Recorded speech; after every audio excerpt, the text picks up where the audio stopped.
Apa itu obligasi? Nah, di video ini gue bakal bahas tentang dasar-dasar obligasi.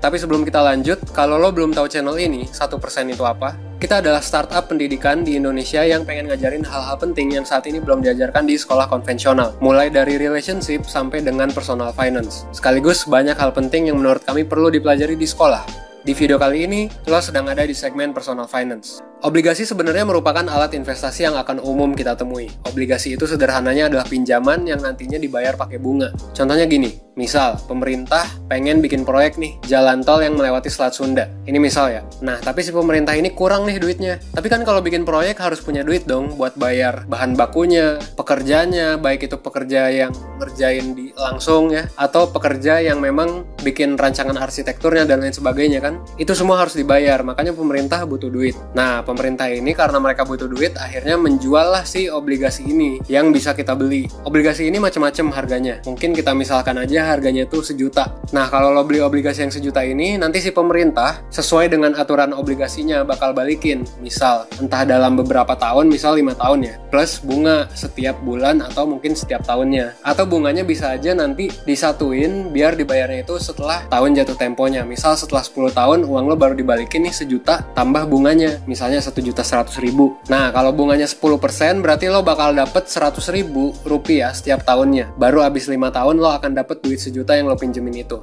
Nah, obligasi ini banyak tipe-tipenya. Ada yang bunganya dibayarin tiap tahun, kayak gue bilang tadi ya. Ada juga yang tiap bulan atau bahkan dibayarin sekaligus setelah tahun jatuh tempo. Banyak lah pokoknya tipe-tipe si obligasi ini. Tapi obligasi ini intinya adalah lo minjemin orang duit, minjemin perusahaan atau pemerintah duit, dan si pihak ini, orang ini yang lo pinjemin duitnya itu balikin duitnya dilebihin sama bunga pinjaman. Obligasi ini bisa dibilang adalah pilihan investasi yang resikonya kecil. Kenapa? Karena ya lo udah mendapatkan kepastian berapa uang yang akan dikembalikan sama si penjual obligasinya. Obligasi beda dengan cara investasi lain, misalnya investasi saham. Bedanya tuh kalau obligasi lo minjemin duit dan duitnya akan kembali dengan nominal yang udah disepakati. Kalau saham itu lo beli saham dan saham itu harganya bisa naik atau turun sesuai dengan mekanisme pasar.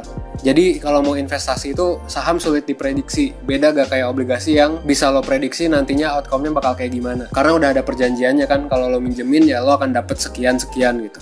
Nah, kalau lo mau tahu video tentang saham, 1% pernah bikin video tentang saham dan linknya udah gue taruh di deskripsi. Ntar lo cek aja di sana. Oke, balik lagi ke obligasi. Obligasi ini kan tadi gue bilang risikonya kecil ya. Tapi ya sebenarnya obligasi ini bukan investasi yang tanpa resiko. Yang namanya investasi pasti ada resikonya. Ini yang harus lo sadari pertama. Terus risiko investasi di sini apa kira-kira di obligasi? Gini, kan saham itu gak bisa dipredik ya, harganya naik atau turun setelah lo beli.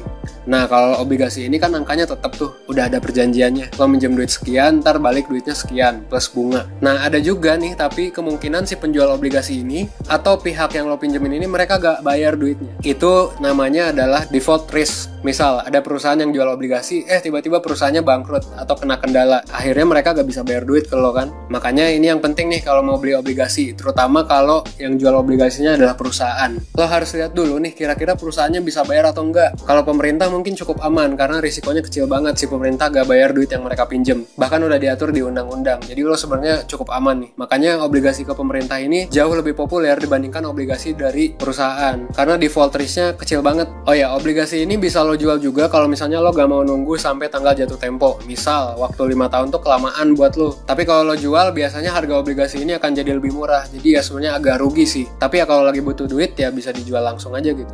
Nah, mungkin begitu dasar-dasar obligasi secara singkat. Nanti kalau lo mau coba invest di obligasi, pasti nanti akan banyak jenis-jenisnya. Jadi kalau saran gue, sebelum lo nyoba invest, coba invest dulu pengetahuan lo tentang obligasi.